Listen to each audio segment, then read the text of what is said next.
Vous devez tenir ferme dans cette liberté. Il se peut que vous remportiez une victoire, mais si vous ne faites pas attention ou si vous ne maintenez pas cette victoire, 6 mois plus tard ou 1 an plus tard, l'ennemi vous attaquera à nouveau dans ce domaine. Restez avec nous dans Jouissez de votre vie.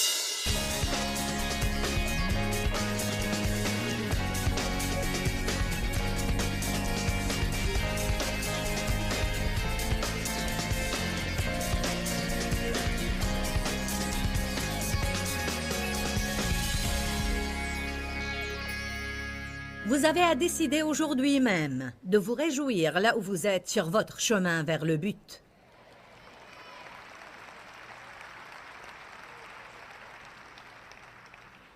J'ai déjà changé, mais je n'ai pas changé totalement ou complètement. Je vais continuer à changer et cela m'enthousiasme. Je suis sûre que ça va faire un peu mal, mais j'aime les résultats. Très bien, lisons maintenant Néhémie 8. À partir du verset 8. Il lisait dans la loi de Dieu de manière distincte et expliquait avec probité absolue afin que chacun puisse comprendre ce qu'ils avaient lu. Alors, c'est similaire à ce qu'on fait aujourd'hui quand quelqu'un leur lit la parole. Alors Néhémie, le gouverneur, Esdras le prêtre, scribe et les Lévites qui instruisaient le peuple dirent à tous, « Ce jour est consacré à l'Éternel votre Dieu. Ne pleurez pas et ne prenez pas le deuil. » Car tout le peuple pleurait en entendant les paroles de la loi. C'est seulement ce matin que le Seigneur m'a clarifié ceci. Je me demandais toujours, pourquoi ont-ils pleuré quand ils ont entendu la parole? Vous savez pourquoi? Je crois que quand ils ont entendu ce qu'ils étaient censés faire et ont réalisé ce qu'ils n'étaient pas en train de faire, ils ont pris le deuil. Puis Esdras ajouta, « Allez chez vous, mangez des viandes grasses, buvez des liqueurs douces et envoyez des parts à ceux qui n'ont rien de prêt. Car ce jour est consacré à notre Seigneur. Ne vous affligez donc pas, car la joie de l'Éternel est votre force et votre forteresse. » C'est passionnant pour moi, car souvent on entend seulement « La joie de l'Éternel est votre force ». Mais je crois qu'on pourrait apprendre plus que cela si on lisait tout ce qui se passait dans ce temps-là et pourquoi Néhémie leur a dit cela.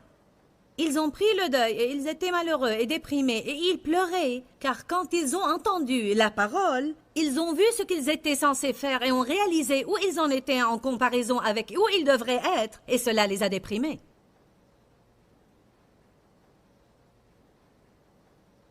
Si vous ne faites pas attention et vous ne savez pas qui vous êtes en Christ, alors tout message pourrait vous décourager. Vous sortirez d'une réunion dans un état pire que vous ne l'étiez en rentrant, surtout si le pasteur ne traite pas le sujet de tous ses côtés. Je prêche de durs sermons, mais je crois que je guide toujours les gens. Et c'est mon espérance et ma prière. Je les guide à comprendre que nous sommes en train de les aider à voir, à confronter la vérité de leur position actuelle et à faire confiance à Dieu pour arriver là où ils sont censés être. Si vous refusez toujours d'admettre que vous avez un problème en disant que vous n'avez rien à accomplir, alors vous n'allez jamais grandir. On a tous besoin de grandir. Grandir est un facteur excitant dans le christianisme. En fait, chaque jour dans ma vie, le Saint-Esprit me convainc de quelque chose. Mais j'ai appris il y a des années de cela à recevoir la conviction divine sans permettre à celle-ci de me mettre sous la condamnation.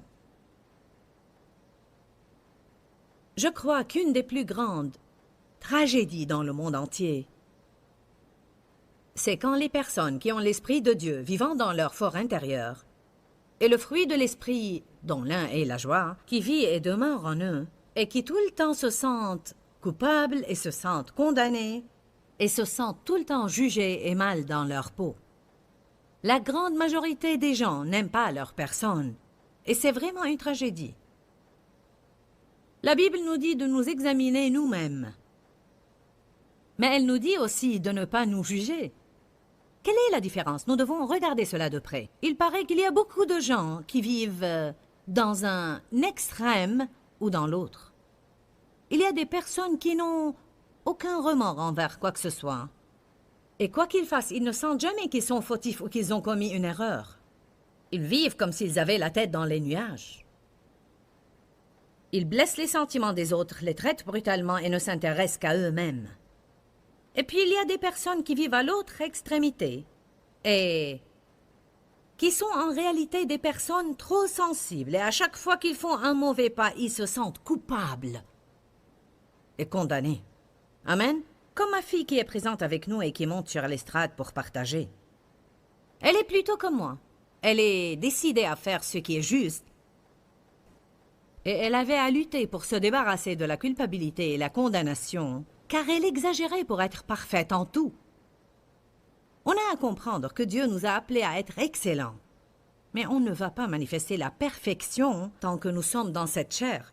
Oui, la Bible dit « Soyez parfaits comme votre Père céleste est parfait ». Mais si vous étudiez l'origine grecque de ce mot, elle signifie « grandir jusqu'à pleine maturité ». Tant que je grandis, je cours vers le but. Dites tous « je cours vers le but ». Qu'est-ce que vous préférez? Vous sentir bien dans votre peau ou mal dans votre peau? Très bien.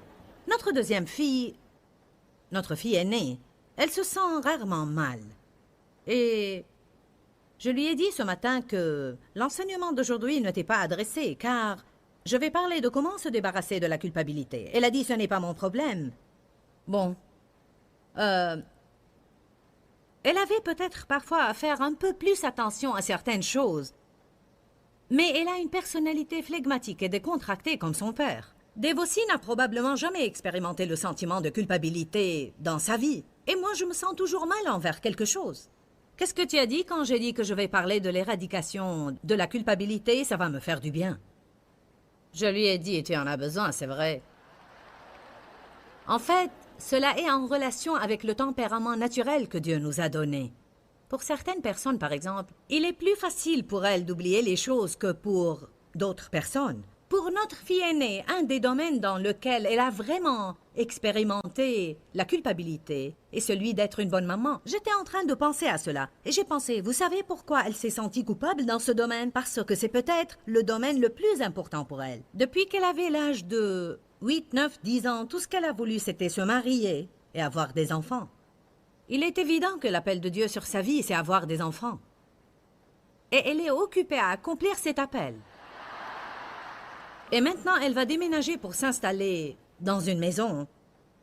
J'allais dire à côté de la mienne, mais elle est plutôt derrière la mienne. Et en moins d'1 minute, tous mes petits-enfants seront à la porte de ma maison.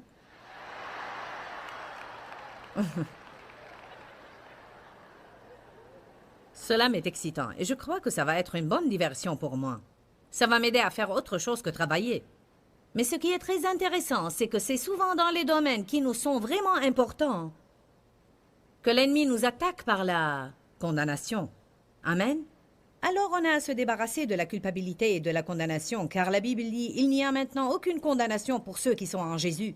Allons à 1 Corinthiens 11, verset 31.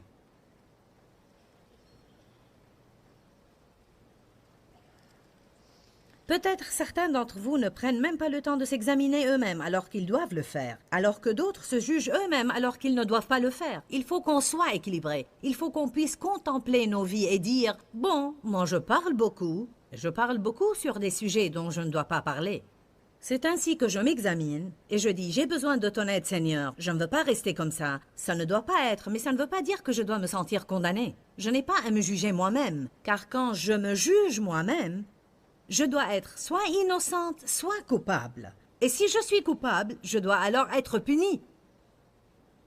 Je crois que beaucoup de personnes, faites attention, car je vais dire des choses profondes aujourd'hui. On va passer de la surface aux profondeurs. Je crois que beaucoup de personnes, quand elles se jugent elles-mêmes coupables, elles se punissent elles-mêmes en fait, en renonçant à leur joie. En d'autres termes, je n'ai pas le droit de jouir de ma vie. Je n'ai pas le droit de demander à Dieu de me bénir, car je n'étais pas bon. Et à moins que je devienne bon et je paye pour mes erreurs, je n'ai pas le droit de jouir de ma vie. Qu'en pensez-vous? Vous comprenez cela? Bon. Je veux que vous avaliez cela. Par exemple, j'ai toujours à faire face à ce problème parfois, car là où vous avez une grande forteresse, vous devez tenir ferme dans cette liberté. Il se peut que vous remportiez une victoire, mais si vous ne faites pas attention ou si vous ne maintenez pas cette victoire, 6 mois plus tard ou 1 an plus tard, l'ennemi vous attaquera à nouveau dans ce domaine. Galates chapitre 5, verset 1 dit, « Le Christ nous a libérés, demeurez donc fermes dans cette liberté, et ne vous remettez pas de nouveau sous le joug de l'esclavage auquel vous étiez asservis. » Il se peut que vous vous sentiez totalement libre, et puis, tout d'un coup, l'ennemi vous fait une nouvelle petite visite et vous pensez, « Quoi? J'ai cru que j'en avais déjà fini avec cela. » Ce que vous devez vraiment faire dans un temps pareil, c'est réaliser que Dieu vous dit, « Vous avez besoin de réglage. Vous avez besoin d'un petit réglage. Un de vos cylindres ne marche pas, et une bougie s'est détériorée. » Parfois, quand vous venez à de telles réunions, c'est comme si vous preniez votre voiture pour un réglage. Je vois quelques-uns de nos employés qui ont pris des vacances pour assister à cette réunion de la vie dans la parole. Ils sont probablement là pour un réajustement par le Saint-Esprit. Amen. On a tous besoin de cela de temps à autre. Le Seigneur veut qu'on s'examine nous-mêmes, mais il ne veut pas qu'on se sente coupable et condamné. Il ne veut pas qu'on se juge coupable et qu'on pense qu'il faut qu'on se punisse nous-mêmes. Je me rappelle qu'il y a des années, si je n'achevais pas mon travail, tout mon travail, si ma maison n'était pas propre et tout n'était pas en ordre, je ne pouvais pas m'étendre et me reposer et jouir de ma vie, ou regarder un film, ou faire quoi que ce soit avec mes enfants, car je sentais que j'étais supposée travailler.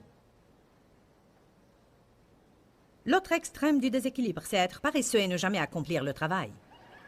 Et là, ce serait bien pour vous d'être agacé quand vous vous étendez sur le canapé et que vous sentez « Lève-toi et fais quelque chose ».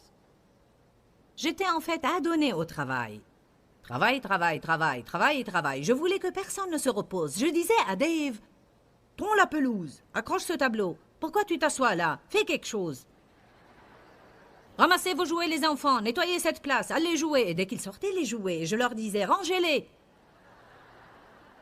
Mouvement continu. J'essuyais la poussière chaque jour, je faisais reluire tous les miroirs et je passais l'aspirateur dans toutes les chambres. Mes enfants rentraient de l'école le soir et chaque jour, je leur donnais un polissoir pour polir le parquet. Chaque soir. Est-ce que je dis la vérité, Sandy? Chaque soir. Viens ici et dis-leur comment j'étais. Allez. Allez.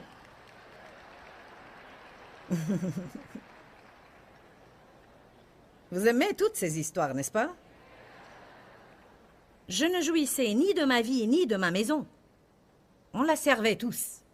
Amen. J'ai changé. Tu ne te rappelleras peut-être pas combien j'étais mauvaise, mais dis-leur comment j'étais. Eh bien, j'ai commis une erreur quand j'étais jeune en disant à maman que j'aimais faire le ménage. J'avais une personnalité mélancolique et elle m'a accordé mon souhait, je vous assure. Je passais l'aspirateur tous les jours. Vraiment, je crois que je le faisais tous les jours. Et je polissais aussi le sol chaque jour. Je crois que je faisais tout ça car j'aimais le faire en ce temps-là, mais après quelque temps, j'ai bien compris, j'en avais vraiment assez de le faire. Au fait, il y avait une femme qui nous gardait quand nous étions enfants. Elle était de la Corée, elle s'appelait Nina et elle parlait avec cet accent. J'essayais d'entrer dans... Son mari et elle dormaient dans la chambre de mes parents car maman et papa étaient en voyage pour le ministère. En ce temps-là, ils nous gardaient. Quand j'ai essayé d'entrer dans la chambre de mes parents, là où ils dormaient à 6 heures du matin, elle m'a dit « Tu veux dire que tu veux passer l'aspirateur à 6 heures du matin ?» Elle m'empêchait de le faire alors que moi, j'étais décidée à terminer mon travail pour pouvoir aller jouer. C'est comme une fille qui m'a dit qu'elle était résolue à être ordonnée. Elle voulait que tout soit en ordre avant qu'elle sorte pour aller au travail. Son mari lui a dit un matin, « Est-ce que ça te dérangerait d'attendre que je sorte du lit avant que tu n'essayes de le faire ?» Elle commençait à faire le lit alors qu'il dormait encore. Dites tous, équilibre. Vous voyez, on a besoin de l'équilibre. J'ai commencé à me rendre compte qu'il y avait quelque chose qui ne tournait pas rond ici, car il ne faut pas que je me sente coupable à chaque fois que j'essaye de jouir de ma vie. Il n'est pas mauvais de jouir de votre vie, et vous n'avez pas nécessairement à avoir terminé chaque tout petit travail que vous faites. Il y a peut-être parmi vous quelqu'un qui n'arrive pas à profiter pleinement de cette réunion, car il n'a pas fait son lit et la vaisselle avant de sortir. Vous vous êtes senti déchiré, je veux y aller, mais il faut que je fasse ceci. Vous êtes là maintenant et vous continuez à y penser. Faites-le quand vous rentrerez chez vous, mais ne restez pas là à vous lamenter toute la journée car vous n'avez pas fait ce que vous vouliez faire avant de sortir.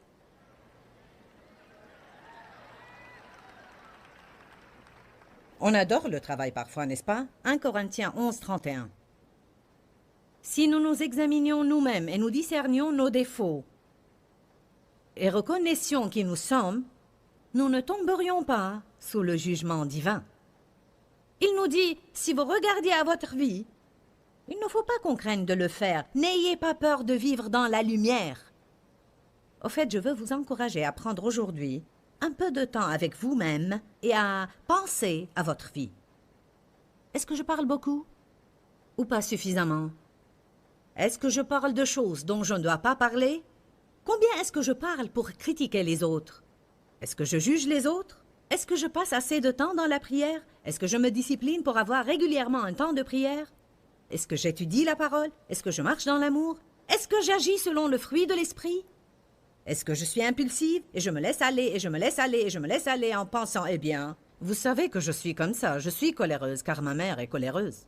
Tout cela n'est que mensonge, mensonge. Vous pouvez changer. Ce ne sont pas des tempéraments que vous avez hérités. Vous les avez peut-être acquis car vous en étiez entouré. Mais vous pouvez changer vos mauvaises habitudes et former de bonnes habitudes. Alléluia! Dites tous, je peux changer. Ne vous mettez pas à regarder aux défauts des autres sans jamais vous examiner vous-même. Quel genre d'ami êtes-vous? Est-ce que vous vous attendez toujours à ce que les autres fassent des choses pour vous alors que vous ne semez pas de bonnes graines?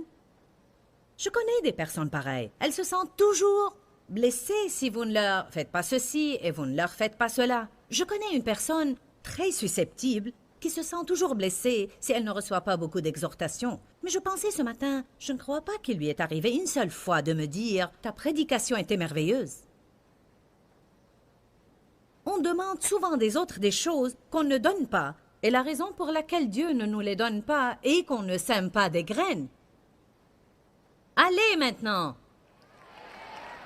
On a besoin de semer des graines si on veut récolter. J'ai besoin d'encouragement. Combien encourages-tu les autres? Mon patron ne m'encourage jamais. C'était quand la dernière fois que tu l'as encouragé? Oui, c'est vrai. Vous pensez que les personnes dans la direction n'ont pas besoin d'encouragement?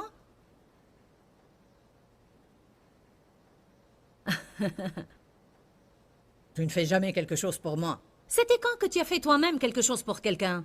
On a besoin de nous examiner nous-mêmes. Mais si vous ne savez pas qui vous êtes en Christ, vous ne pourrez pas faire cela sans vous sentir condamné.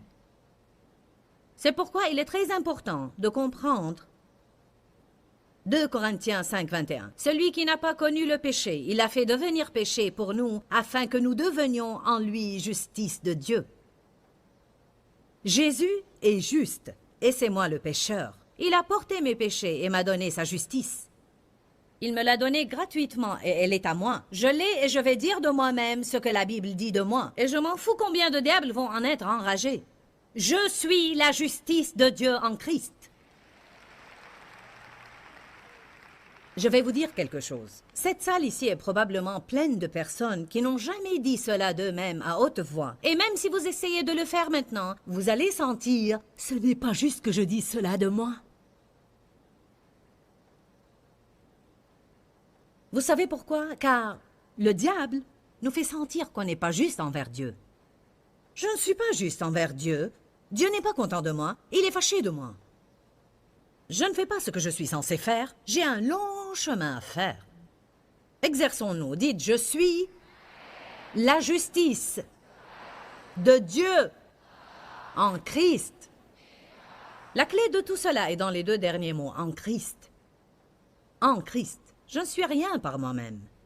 Je garde toujours cela dans ma tête. En fait, ce matin, je me suis levée, je me suis brossé les dents, puis je me suis assise sur le lit pour 15 minutes et j'ai dit, Seigneur, avant de commencer mon jour, je te dis que je ne peux pas réussir aujourd'hui sans toi. J'ai besoin de toi. Sans toi, Seigneur, je ne peux rien faire. En moi, c'est-à-dire dans ma chair, le bien n'habite pas. Je dépends totalement de toi. Cette réunion sera un désastre si tu ne m'aides pas. Ça m'est égal combien de réunions j'ai fait dans le passé. Je ne suis pas capable de faire que cette réunion soit bonne. Ça ne m'est pas un problème de dire que j'ai besoin de Dieu. Ça ne m'est pas un problème de dire que j'ai des problèmes. Mais je suis la justice de Dieu en Christ. Dites, Dieu n'est pas en colère contre moi. Il m'aime inconditionnellement. Dieu m'accepte en Christ. Je suis la justice de Dieu en Christ. Je ne fais pas tout comme il faut.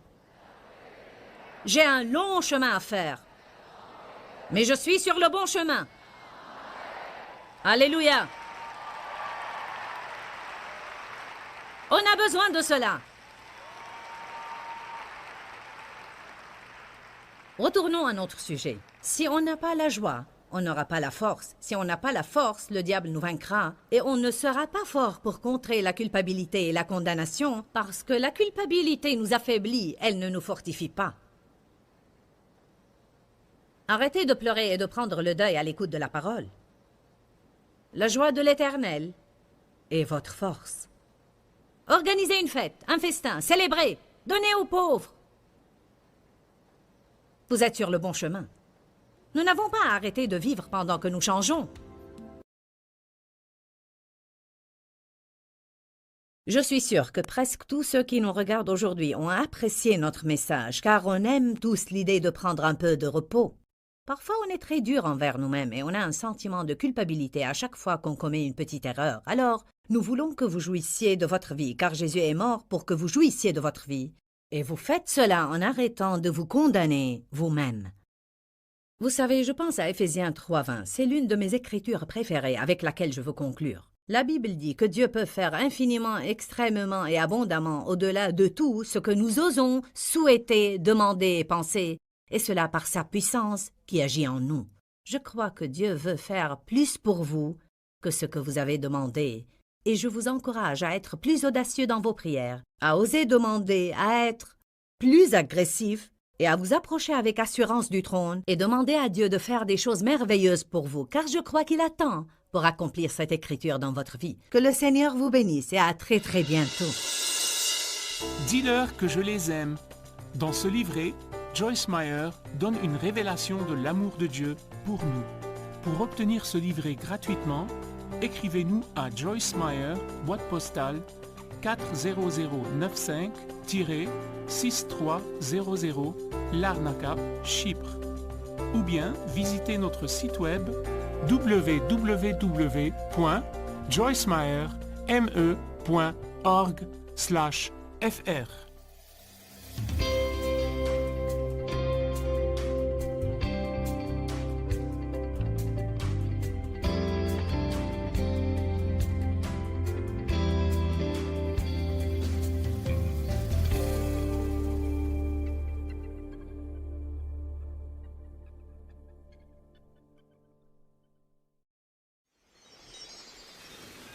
Faites attention quand vous commencez à lire la parole de ne pas commencer à regarder aux défauts des autres. Et laissez la parole devenir comme un marteau qui s'attaque à leurs défauts pour les en libérer. Priez pour eux et faites confiance à Dieu de faire les changements nécessaires au moment convenable. Restez avec nous dans Jouissez de votre vie.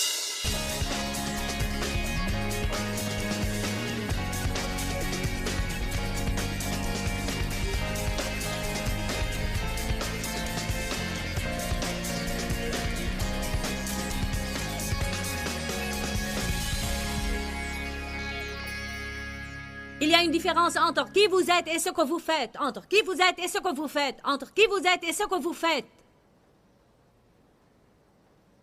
Dites, Dieu n'est pas fâché contre moi. Il m'aime inconditionnellement. Dieu m'accepte en Christ. Je suis la justice de Dieu en Christ. Je ne fais pas tout comme il faut. J'ai un long chemin à faire, mais je suis sur le bon chemin. Alléluia. On a besoin de cela. Peut-être qu'il vous a fallu 25 ans pour que vous en arriviez là dans votre vie, ou bien 30 ou 35 ans. Je n'ai commencé vraiment à changer qu'à l'âge de 36 ans.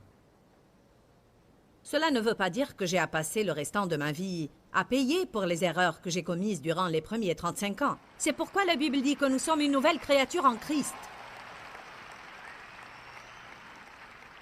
Quand Dieu me montre un de mes défauts, je peux voir cela comme un acte d'amour. La Bible nous dit que Dieu nous montre tous nos défauts, et cela parce qu'il nous aime. Parfois je pense, Seigneur, si seulement tu aimais quelqu'un d'autre aujourd'hui, car j'ai reçu tout l'amour que je peux supporter. Avez-vous jamais eu ce sentiment? Si le fait de me montrer mes défauts est un acte d'amour, alors que penses-tu de ne pas m'aimer aujourd'hui? Dites-moi, avez-vous jamais eu ce sentiment? Avez-vous jamais senti comme si personne n'avait plus de défauts que vous? L'avez-vous senti? On a tous ce sentiment. Sauf Dave et ma fille aînée, ils ne l'ont pas. Je plaisante. Je plaisante seulement, je plaisante. Il ne faut pas que nous perdions l'équilibre. Il faut que nous nous examinions nous-mêmes sans pour autant nous juger. Ne soyez pas le juge et le jury. Ce n'est pas étonnant que juger les autres est un péché horrible, selon Dieu, parce qu'il ne veut pas que nous jugions les autres. Ce n'est pas à nous de faire cela. Et il ne veut pas non plus que nous nous jugions nous-mêmes. Lisons le passage 1 Corinthiens 11, 31. Si nous nous examinions nous-mêmes et nous discernions nos défauts et reconnaissions qui nous sommes, nous ne tomberions pas sous le jugement divin. Si nous nous examinions nous-mêmes et nous permettions à Dieu de nous convaincre et nous prions pour qu'il nous change, le Seigneur n'aurait pas à faire tomber sur nous son jugement divin qui vient souvent sous forme de discipline et de châtiment. En d'autres termes, si on reconnaît nos défauts et on permet à Dieu de nous changer, alors il n'aura pas à nous confronter sérieusement comme il aura finalement à faire car on n'écoute pas. Salut. Vous avez l'air très innocent. Verset 32. Mais les jugements du Seigneur ont pour but de nous corriger et nous châtier, afin qu'on ne soit pas condamné et jugé par le jugement éternel avec le reste du monde. Dieu veut nous dire des choses. Et il veut qu'on fasse des changements basés sur sa parole. Mais si on ne le fait pas, il touchera alors à nos circonstances. Il ne le fait pas parce qu'il nous hait, il le fait parce qu'il nous aime. Alors mieux vaudrait que vous vous humiliez, comme la Bible dit, plutôt que de porter Dieu à vous humilier. Maintenant, allez à 1 Corinthiens 4, verset 2. Paul avait une bonne attitude. L'apôtre Paul avait une très bonne attitude.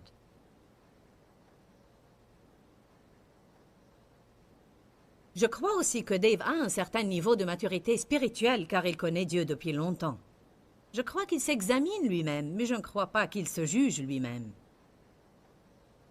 C'est ce que nous devons faire. Il faut qu'on soit capable de nous examiner sans pour autant nous juger.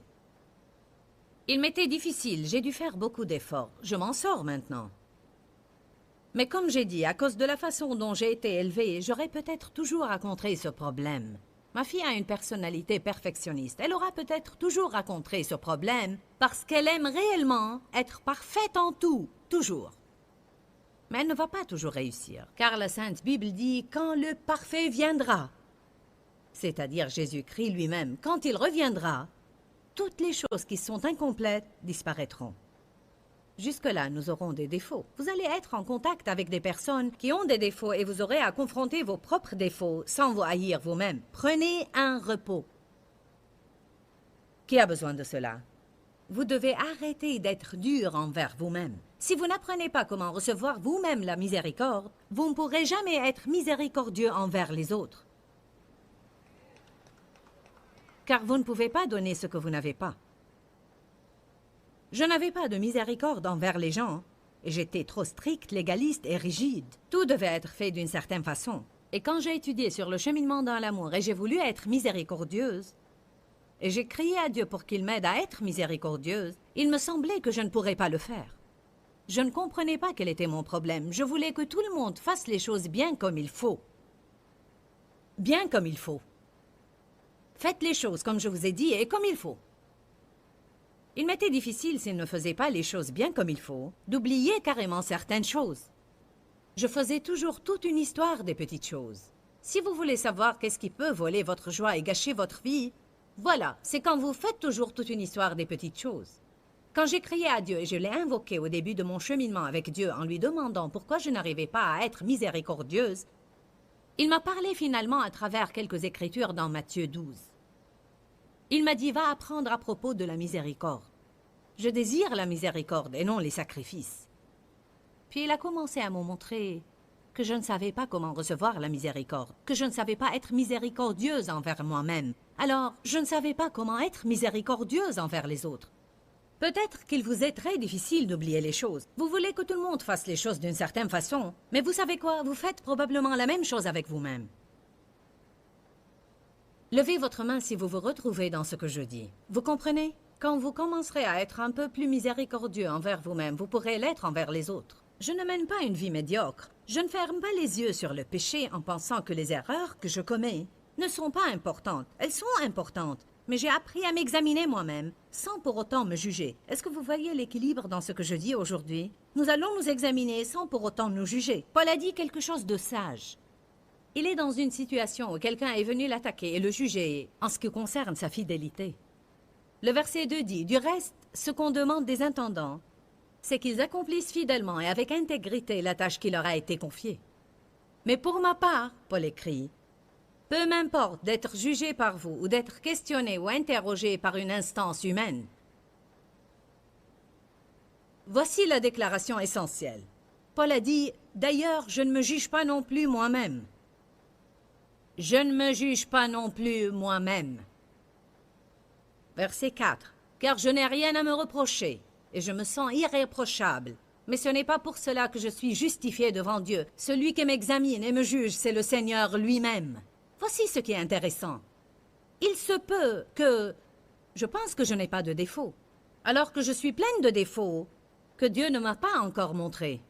Bien que j'ai traversé un long trajet, que ferais-je si Dieu me montrait maintenant et en un instant toutes les choses qu'il aurait dû me montrer au cours des 30 années prochaines et qui ont besoin d'être changées? Ce serait accablant. C'est pourquoi Dieu sait quand nous révéler les choses et comment nous les révéler. C'est pourquoi, quand on commence à montrer aux gens leurs défauts, on pourrait parfois leur faire plus de mal que de bien, car on choisit mal le moment. Je n'ai pas mal à la tête, je vous regarde.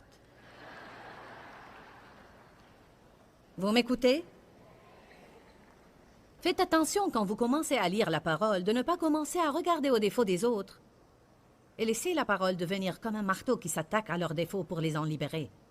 Priez pour eux et faites confiance à Dieu de faire les changements nécessaires au moment convenable. Si Dieu veut se servir de vous occasionnellement, assurez-vous que c'est Dieu, mais ne prenez pas sur vous d'être pour tous Monsieur est partout. Vous n'êtes pas le potier, et si vous avez mis des gens sur votre tour de potier, libérez-les.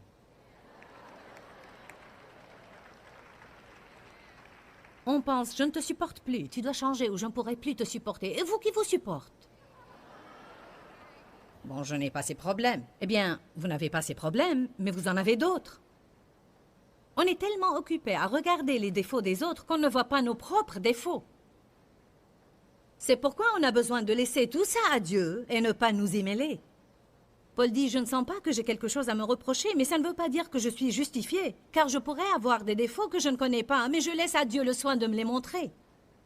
Alors, vous examiner vous-même ne veut pas dire partir en expédition, et cela pour pouvoir découvrir tous vos défauts. Mais il veut dire se tenir dans la présence de Dieu et dire, Seigneur éternel, montre-moi toutes les choses que tu veux me montrer. Vous entendez un enseignement et vous dites, Seigneur, je reçois cela pour moi-même. Montre-moi tout ce que tu veux me montrer par cela. Mais cela ne veut pas dire que vous avez à vous sentir coupable. Vous devez vous réjouir d'avoir découvert des vérités que vous ne connaissiez pas auparavant. Et maintenant, vous pouvez passer au niveau suivant de victoire. Allez, alléluia.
J'ai dit à nos employés, juste pour qu'ils comprennent, je leur ai dit à chaque fois qu'on vous demande de faire certaines choses autrement que comme vous les faites, ne considérez pas cela comme une grande correction, mais considérez cela comme une direction. Tout ce que Dieu essaye de faire, c'est nous garder sur le chemin étroit pour qu'on puisse recevoir les bonnes choses qu'il nous a réservées. Ne vous sentez pas mal dans votre peau à chaque fois que le Seigneur vous montre un de vos défauts, mais réjouissez-vous et dites « Ah, Alléluia !» Maintenant, cela peut changer. Maintenant, je peux présenter cela auprès de Dieu et m'accorder avec lui, et il va pouvoir me libérer. Mais pendant que vous changez, ça va si vous jouissez de votre vie. Pendant que vous changez, ça va si vous jouissez de votre vie. Pendant que Dieu change vos enfants, ça va si vous jouissez de votre vie. Pendant que Dieu change votre époux, ça va si vous jouissez de votre vie. Pendant que Dieu change vos circonstances, ça va si vous jouissez de votre vie. Car votre joie en dit plus à Dieu que votre dépression.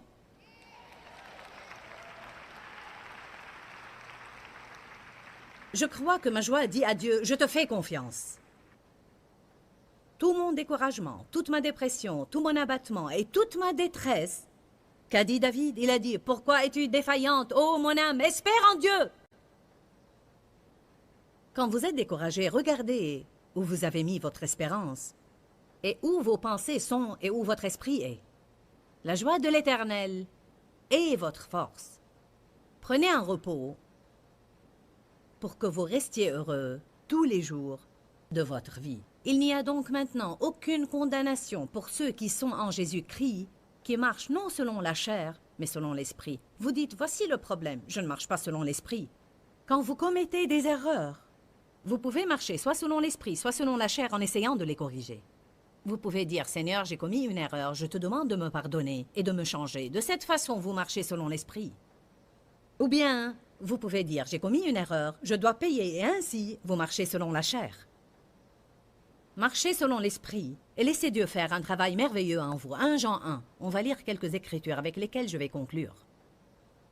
Il faut qu'on sache quoi faire avec le péché, car c'est un problème avec lequel on va avoir affaire toute notre vie. Quand David avait péché avec Bathsheba et était resté un an sans se repentir, le prophète Nathan est venu à lui pour lui transmettre des paroles de correction. Il a réalisé alors son état. Le psaume 51 note la prière de David, dans laquelle il dit le suivant, « Rends-moi la joie de ton salut. » Il avait perdu sa joie, car il n'avait pas vécu droitement devant Dieu. Mais quand il a réalisé son péché, il s'est repenti et a repris sa joie. Parfois, quand vous perdez votre joie et vous ne savez pas ce qui ne va pas, je crois que vous devez demander à Dieu de vous montrer les erreurs que vous ne voyez pas. Et quand il le fait, vous vous repentez et vous reprenez votre joie. Est-ce que vous croyez cela? On tombe dans les mauvaises habitudes. On pourrait maltraiter quelqu'un, ce qui attriste le Saint-Esprit. Mais on est tombé dans cette mauvaise habitude sans remarquer notre problème. Et maintenant, on se sent mal dans notre peau et on se demande « Quel est mon problème? Je ne comprends pas du tout. Je suis très triste. Je réprime le diable. C'est le diable, c'est le diable. » Alors que c'est souvent un problème dans notre vie qu'on ne confronte pas. Chacun d'entre nous passe par cela. Chacun d'entre nous passe par cela. Dave est passé par cela et je ne vais pas vous dire quelles étaient les circonstances. Mais il ne se sentait pas bien dans sa peau et il a dit qu'il y avait quelque chose qui ne va pas dans son fort intérieur. Et qu'il était tellement triste qu'il n'est pas allé à la réunion ce soir-là. Et quand je suis rentrée, il m'a dit qu'il a découvert son problème et que Dieu lui avait montré quelque chose qui avait besoin de changer dans sa vie. Il ne s'est pas lamenté sur cela le reste de sa vie. Il a juste reçu une parole de Dieu, il a prié, il s'est repenti en demandant à Dieu de le changer. Et le jour suivant, il a totalement repris sa vie normale. Je crois de tout mon cœur que c'est ce que Dieu veut qu'on fasse. Je ne crois pas qu'on doit prendre une attitude désinvolte envers nos problèmes. Il n'a pas dit « Bon, tu sais, j'ai un problème, et alors ?»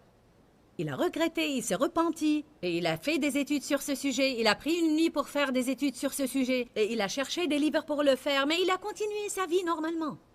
Et je ne l'ai jamais vu se lamenter sur ce sujet depuis cette nuit-là. Mais moi, j'étais le contraire. Si Dieu me montrait quelque chose qui n'allait pas en moi, j'avais à tomber dans la dépression, le découragement et l'apitoiement sur moi-même. J'ai beaucoup de problèmes, je sais, je ne vais jamais changer. Pourquoi j'ai tous ces problèmes dans ma vie? Je fais toujours... je vais vous dire quelque chose d'important. Non seulement Dieu en a marre d'entendre cela, mais aussi les personnes qui vous entourent.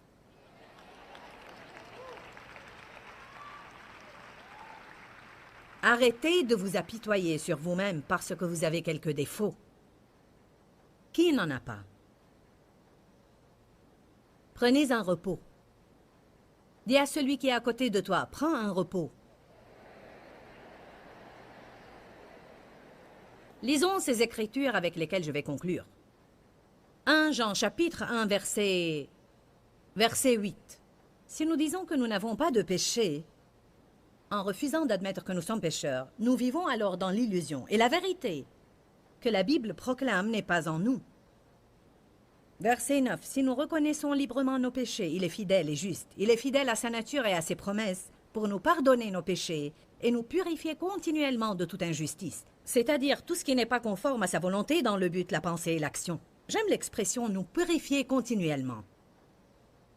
Si nous disons que nous n'avons pas péché, nous contredisons sa parole, nous le faisons menteur et sa parole n'est pas en nous. Prenez maintenant le chapitre 2, verset 1. « Mes petits enfants, je vous écris ceci afin que vous ne péchiez pas. » C'est l'idée essentielle de toute la Bible. Afin qu'on ne pêche pas, qu'on connaisse la vérité et qu'on aille au-delà de nos péchés, vers de plus hauts niveaux de justice. Et si quelqu'un a péché, je suis contente qu'il y ait des dispositions concernant mes erreurs. Je suis contente qu'il n'ait pas juste dit « Je vous écris ceci afin que vous ne péchiez pas » sans rien dire après. Et si quelqu'un a péché, nous avons un défenseur. Alléluia! Vous savez ce qu'est un défenseur? Il est équivalent à un avocat. Satan est notre adversaire. Il est l'accusateur des frères. Mais Jésus est notre défenseur. Le Saint-Esprit est notre défenseur. Quand on est accusé, il plaide notre cause, car on est en relation avec Jésus. Il se tient auprès de la cour de la justice et dit « Oui, oui, ils sont coupables, mais j'ai pris leur péché. Oui, ils sont coupables, ils méritent la punition, mais j'ai pris leur péché sur la croix depuis 2000 ans. Tu n'as pas à les condamner, tu n'as pas à les punir, car j'ai déjà payé pour leurs péchés. Ils sont à moi et c'est à moi de m'occuper d'eux. À faire rejeter. »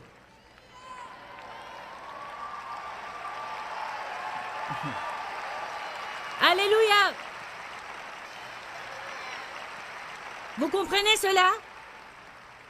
On voit beaucoup de procès sur la télé aujourd'hui et vous regardez toutes ces personnes qui sont accusées d'avoir commis des crimes et qui passent en jugement et on présente toutes les preuves de la part des deux parties.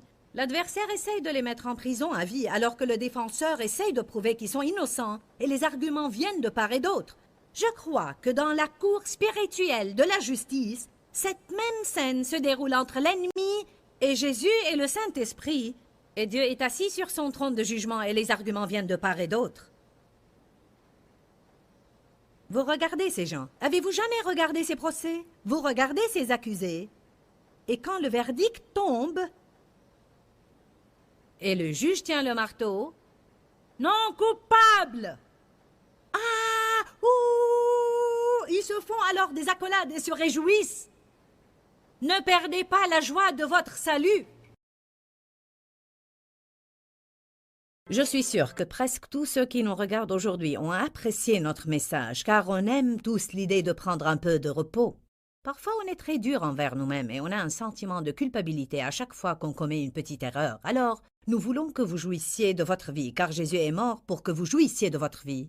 Et vous faites cela en arrêtant de vous condamner vous-même. Vous savez, je pense à Éphésiens 3:20. C'est l'une de mes écritures préférées avec laquelle je veux conclure. La Bible dit que Dieu peut faire infiniment, extrêmement et abondamment au-delà de tout ce que nous osons souhaiter, demander et penser, et cela par sa puissance qui agit en nous. Je crois que Dieu veut faire plus pour vous que ce que vous avez demandé, et je vous encourage à être plus audacieux dans vos prières, à oser demander, à être plus agressif, et à vous approcher avec assurance du trône et demander à Dieu de faire des choses merveilleuses pour vous, car je crois qu'il attend pour accomplir cette écriture dans votre vie. Que le Seigneur vous bénisse et à très très bientôt. Dis-leur que je les aime. Dans ce livret, Joyce Meyer donne une révélation de l'amour de Dieu pour nous. Pour obtenir ce livret gratuitement, écrivez-nous à Joyce Meyer, boîte postale 40095-6300, Larnaca, Chypre. Ou bien visitez notre site web www.joycemeyer.org/fr.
khắp phương trời vẫn nhớ tới quê hương.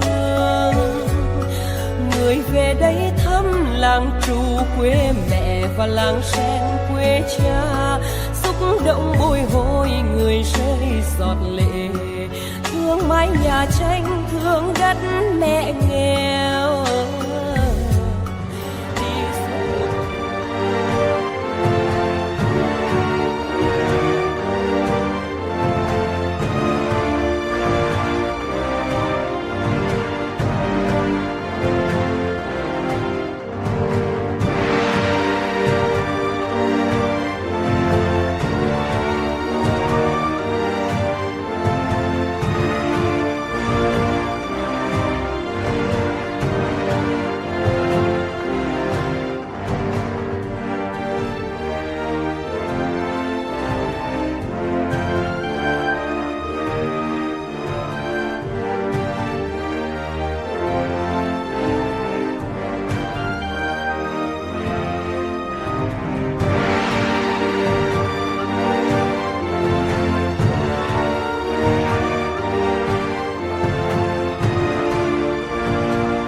Thank